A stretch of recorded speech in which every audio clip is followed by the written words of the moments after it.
Sông Group នឹងជំរាបសួរពុកម៉ែបងប្អូនទាំងអស់គ្នាស្វាគមន៍មកកាន់ Channel Cambodian Study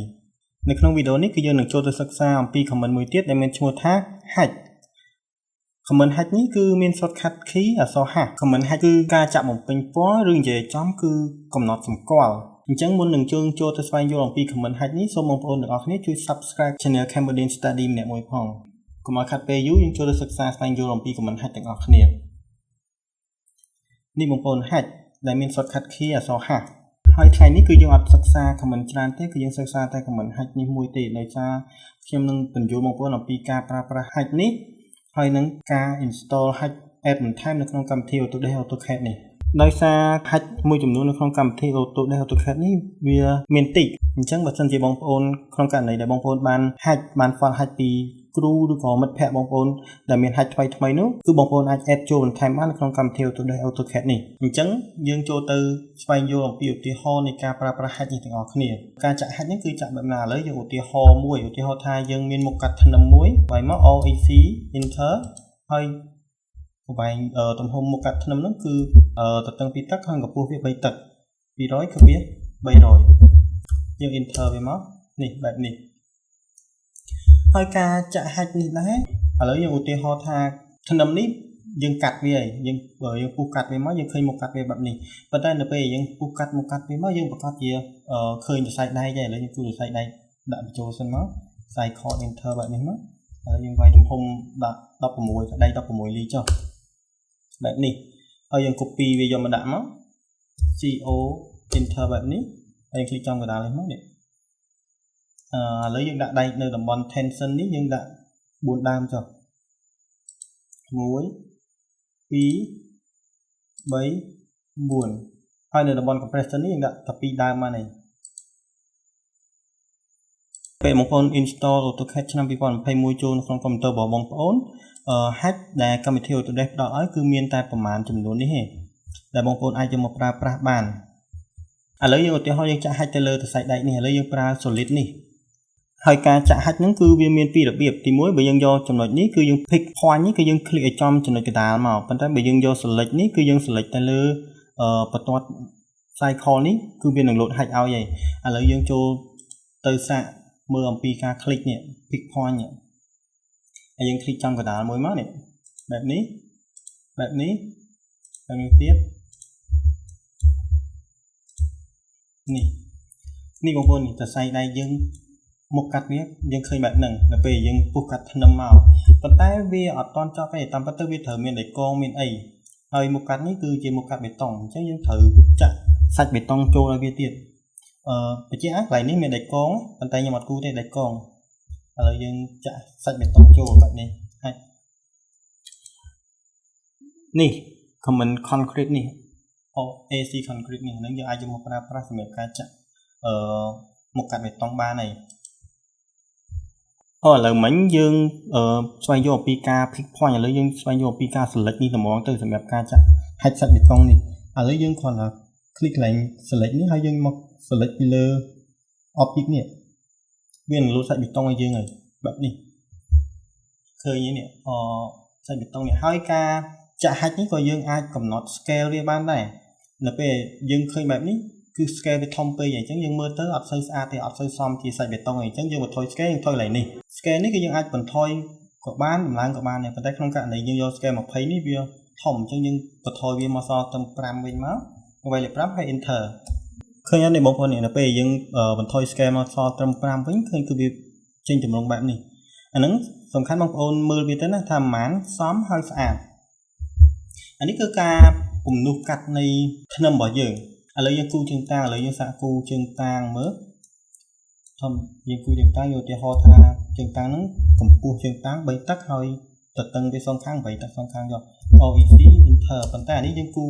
មុខកាត់ពីចំហៀងអញ្ចឹងយើងវាយទទឹងវា8ទឹកមក800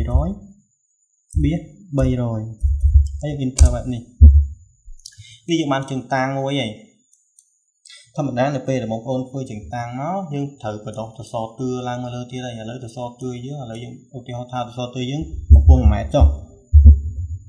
សសរទឿយើងកម្ពស់1ម៉ែត្រហើយយើងយកមកកាត់វា3ទឹកគុណ3ទឹកចុះយើងវាយមក OEC enter 300 bia còn này nhưng mà số tư mùiแบบนี้hay dùng mùi giờ mình đặt mất ở trong cho nó cái đào này chân tang vào giường này nàyแบบนี้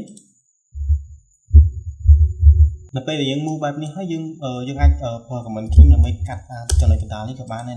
cắtแบบนี้nó con tay phải chạm một là bây giờยังthôi chân tangแบบนี้ให้ยังมีตัวsố tưให้ยังบอกว่าที่มันนำกับวัดถอดกัดไปเลยเวทีใดแต่ในขนมกะไหนก็แต่จีกาผลโยนแบบนี้คือยำอัดกูทำกับวัดเตยำก่อนแต่บอกผลโยนบางคนทานนี่เวียเจีย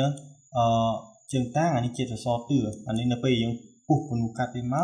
เวียนเคยสักเบ็ดต้องไง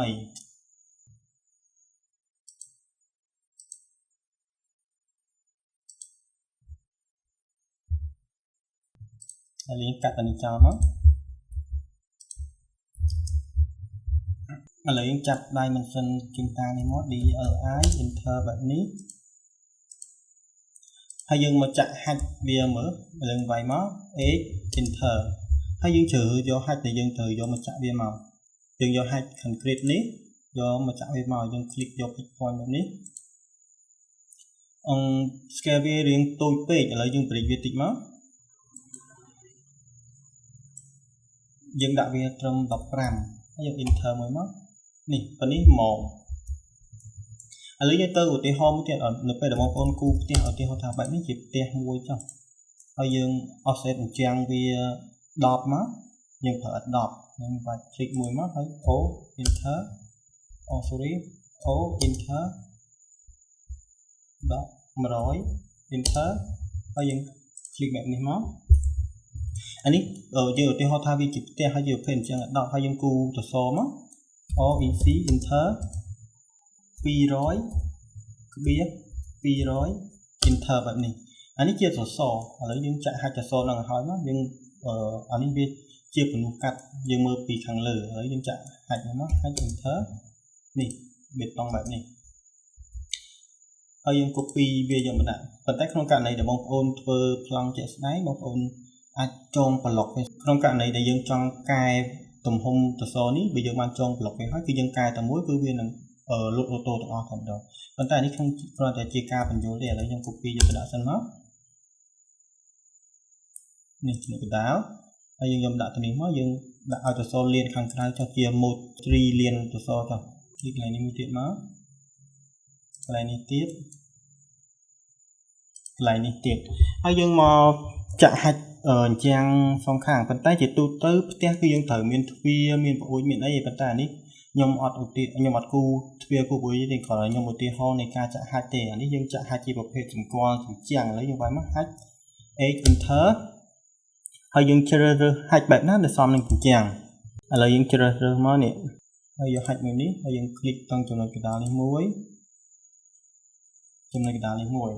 anh ta scale với hình tụ giờ lấy dương của địch vi thùng anh những đập ram với hình tụ cái lấy những đập ram rồi anh inter bạn ấy mất nè con này là màu anh ấy viết chia hạch cầm lọt thành con chàng chẳng được bây giờ bóng phun sắc xa phong khu phong cho tao chiêng thứa bây giờ chiêng khơi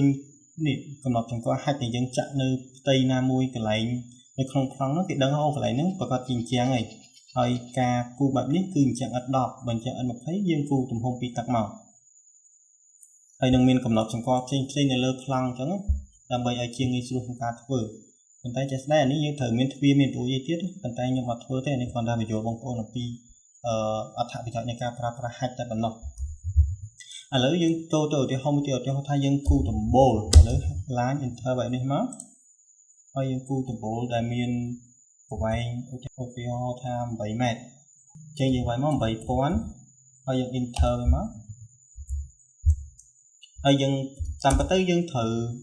rồi mông từ bộ trong đây là bộ làm bây ai mơ tới từ bộ nó khơi xa ta nếu như còn tiền khó thì là dùng do cặp cuốn đi hay dân cu chặt này mùi máu hay dân cu một khả năng mùi tiết hay dân lục ở đây cho mà hay dân ở tiêu thản đấy dân cu từ bộ chắc tem mơ mình ta ní mền chỉ một ấy đi còn là chỉ cao thì ho tập bộ muối chứng nhưng thời chạy hai cầm nọ thành có mà lấy những cụ cu thì ho chết cho thầm lý truyền trang tia ចុះមកក្រោម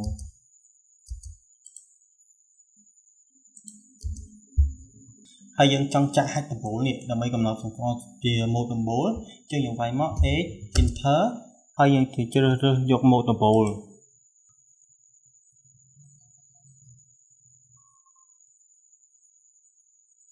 នេះហាច់មួយនេះហាច់ដំបូលឥឡូវយើងយកមកចាក់មកនេះចាក់ក្នុងប្លោះនេះប៉ុន្តែ scale ដែលយើងប្រើប្រាស់នេះវាធំពេក500ឥឡូវយើងបន្ថយវាមកសល់ត្រឹម20បានហើយ20ហើយយើង enter វាមកនេះឃើញទេបងប្អូននេះម៉ូដដំបូលហើយដំបូលហ្នឹងគឺយើងអាចកែពណ៌វាបានដែរសម្រាប់បងប្អូនដែលចង់កែពណ៌ដំបូលបែបណាពណ៌អីយើងឥឡូវយើងកែបែបនេះមកនេះថាវាជាពណ៌មកខុតចុះបែបហ្នឹងហើយហាច់ទាំងអស់ហ្នឹងគឺយើងអាចបដូរពណ៌វាបានដូចគ្នាគឺយើងបដូរនៅត្រង់ចំណុចនេះយើងអាចជ្រើសរើសយកពណ៌មកតែបងប្អូនឆ្លាញ់ពណ៌ណាអញ្ចឹងយើងអាចប្រើប្រាស់វាបានហើយបើសិនជាបងប្អូនគាត់ថាការងារចាក់ហាច់របស់យើងហើយយើងអាច escape ដែរឬក៏បិទនៅត្រង់ចំណុចនេះក៏បានដែរបែបនេះមកអានេះគឺការប្រើប្រាស់ហាច់នៅក្នុងកម្មវិធី Autodesk AutoCAD ឆ្នាំ2021របស់យើងហើយការប្រើប្រាស់ហាច់នេះគឺខ្ញុំមានប៉ុណ្ណេះជូនបងប្អូនសង្ឃឹមថាបងប្អូននឹងសិក្សាអំពីវីដេអូនេះដើម្បីជាអត្ថប្រយោជន៍ក្នុងការរៀនផ្នែកវិស្វករឬក៏បងប្អូនទើបតែបញ្ចប់ថ្នាក់ទី12ថ្មីចង់រៀនផ្នែកវិស្វករហើយចង់រៀនបណ្ដាធ្វើការបណ្ដាអញ្ចឹងបងប្អូនអាចមើលវីដេអូនេះរៀនហើយអាចផ្សាយ CV នៅក្រុមហ៊ុនណាដែលបងប្អូនគិតថាអាចធ្វើការបានឬក៏បងប្អូនមានស្គាល់មិត្តភ័ក្តិឬក៏បងខាងណាអាចនាំបងប្អូនឲ្យជួយធ្វើការនៅទីណាបានក្នុងករណីនេះគឺបងប្អូនអាចរៀនចេះហើយបងប្អូនអាចធ្វើការបណ្ដារៀនបណ្ដាបានអានេះមេរៀនអំពីការចាក់ហាច់របស់យើងហើយវាមានហាច់ជាច្រើនទៀតដែលបងប្អូនត្រូវស្វែងយល់កំណត់សម្គាល់ជាច្រើនដែលបងប្អូនអាចយកមកប្រើប្រាស់បានអញ្ចឹងខ្ញុំមានតែប៉ុណ្្នេះទេសម្រាប់ការចាក់ហាច់មុននឹងបញ្ចប់វីដេអូនេះខ្ញុំចង់បញ្យល់បងប្អូនមួយចំណុចទៀតអំពីការ add ហាច់បញ្ចូលនៅក្នុងកម្មវិធី AutoCAD នេះឧទាហរណ៍ថាក្នុងករណីដែលបងប្អូនវាយហាច់បែបនេះប៉ុន្តែហាច់ដែលបងប្អូនត្រូវការយកមកប្រើប្រាស់ហ្នឹងគឺដែលបងប្អូនចង់បានគឺអត់មានទេអញ្ចឹងក្នុងករណីមួយដែលបងប្អូនទទួលបាន file ហាច់ពីមិត្តភ័ក្តិឬក៏ពីគ្រូរបស់បងប្អូនមកបងប្អូនចង់ add វាបន្ថែមចូលក្នុងកម្មវិធី Autodesk AutoCAD នេះគឺបងប្អូនអាច add វាបានដោយបងប្អូនប្រើ command op enter បែបនេះហើយបងប្អូនមកចូលកន្លែង file នេះចូលកន្លែង file នេះហើយបងប្អូនមើលកន្លែង add នេះយើងចុចលើ add នេះមកហើយយើងមកវាយឈ្មោះវាមកឥឡូវយើងវាយមកហាច់ឬក៏យើងវាយថា new ហាច់ចឹងចុះ new HATCH ហើយនៅពេលដែលបងប្អូនដាក់ឈ្មោះបែបនេះហើយបងប្អូនទៅរកហាច់ដែលយើងមានដែលយើងចង់ add បញ្ចូលហ្នឹងយើងទៅរកមើលមកឥឡូវខ្ញុំមានហាច់មួយដែលខ្ញុំចង់ add បញ្ចូលដែរបែបនេះខ្ញុំទុកនៅ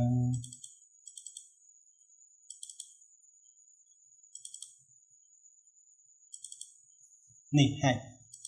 អញ្ចឹងយើងអាចចូលមកកន្លែងហ្នឹងមកហើយយើងអាចopen វាបានប៉ុន្តែក្នុងករណីនេះគឺយើងបើកឃើញទេប៉ុន្តែហាច់ទាំងអស់ហ្នឹងគឺវាមានប៉ុន្តែនៅពេលយើង add បែបនេះគឺវាអត់ logo បង្ហាញឲ្យយើងទេប៉ុន្តែយើងចូលទៅមើលហាច់របស់យើងមើលថាវាមានមែនអត់នេះហាច់របស់ខ្ញុំគឺវាមានបែបនេះទៀតនេះហាច់ទាំងអស់ហ្នឹងគឺវាមានប៉ុន្តែនៅពេលយើង add ចូលនៅក្នុងកម្មវិធី Autodesk AutoCAD របស់យើងមកវាអត់ logo ទេអញ្ចឹងបងប្អូនបើចាំបារម្ភបងប្អូនគ្រាន់តែចុចកន្លែងពី open នេះមកបែបនេះគឺរួចរាល់ហើយបងប្អូន apply វាមក apply វាចេះមកហើយយើងអូខេទៅប៉ុណ្ណឹងគឺការ add ហាច់បញ្ចូលហ្នឹងគឺដំណើរការជាការស្រេចហើយឥឡូវយើងវាយហាច់ enter មកហើយយើងចូលទៅមើលហាច់មើលថាវាច្រើនជាងមុនអត់នេះបងប្អូននេះឃើញទេវាច្រើនជាងមុនច្រើនពីមុនហាច់យើងមានតែបន្តិចឥឡូវវាច្រើនជាងមុននេះសិតតែហាច់ថ្មីដែលយើង add បន្ថែមមិញហ្នឹងអានេះ module នៃយើងទៅ add បញ្ចូលថ្មីនេះឥឡូវយើងសាកគូដំបូលថ្មីហើយយើងយកហាច់នេះមកប្រើមកឬក៏យើងយកហាច់ហ្នឹងមកគូសនៅក្នុងនេះហ្មងក៏បានដែរឥឡូវយើងសាកយកមក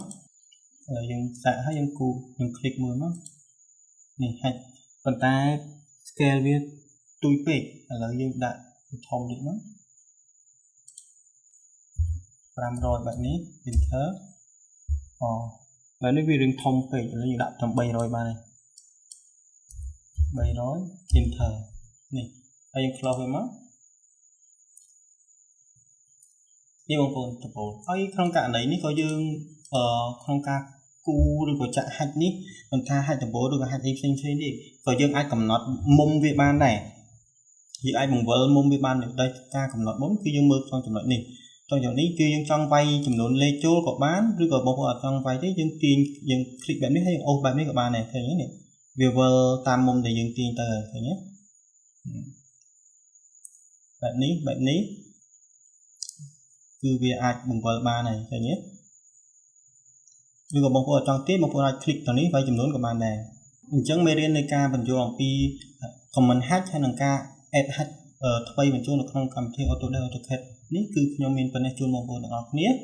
អរគុណបងប្អូនទាំងអស់គ្នាដែលខំតាមដានវីដេអូនេះតាំងពីដើមរហូតដល់ចប់ជួបគ្នានៅវីដេអូក្រោយ